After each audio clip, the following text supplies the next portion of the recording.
মোদির দলিত তাসের পাল্টা কি বিরোধীদেরও দলিত তাস? তৃণমূল সূত্রে খবর, রাষ্ট্রপতি নির্বাচনে মোদির প্রার্থী রামনাথ কোবিন্দের পাল্টা লোকসভার প্রাক্তন অধ্যক্ষ মীরা কুমারকে প্রার্থী করতে চলেছে বিরোধীরা।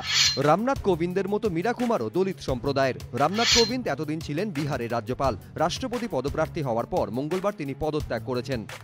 আর মীরা কুমার বিহারেরই মেয়ে, বিহারের সাসারাম থেকে 5 বারের সাংসদ, লোকসভার প্রাক্তন অধ্যক্ষ, ভারতীয় রাজনীতির দলিত সম্প্রদায়ের অন্যতম বড় নেতা বাবু জগজীবন রামের মেয়ে। বৃহস্পতিবার বিরোধীদের বৈঠকে এ নিয়ে চূড়ান্ত ঘোষণা হবে। তবে তার আগে মোদির গুগলিতে বিরোধীরা বেকায়দায়। প্রথমে অনিচ্ছুক শরিক শিবসেনার পর এবার বিরোধী শিবিরে নীতিশ কুমারও জানিয়ে দিলেন রাষ্ট্রপতি পদপ্রার্থী হিসেবে মোদির পছন্দই তার পছন্দ। পর্যবেক্ষকদের একাংশের মতে এটা মোদি বিরোধীদের কাছে একটা ধাক্কা, যদিও প্রকাশ্যে তারা তা মানতে নারাজ। अब विपक्ष के पास वापस नहीं आए, घोषणा कर दी उन्होंने।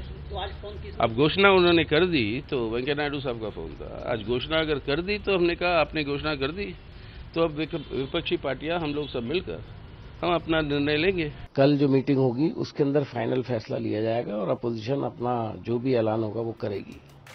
নীতিশ কুমারের জেডিইউ এর আগেই এনডিএর বাইরে একাধিক দল মোদির রাষ্ট্রপতি পদপ্রার্থীকে সমর্থন জানিয়েছে, যেমন BJD, TRS, AIADMK, YSR Congress.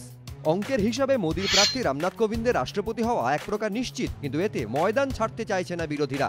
Modi বিরোধিতার বার্তা দিতে তারাও প্রার্থী দাঁড় করিয়ে লড়াইয়ে নামছে বলে সূত্রের খবর। আশাবুল হোসেন ও বিজেন্দ্র সিংহ, এবিপি আনন্দ।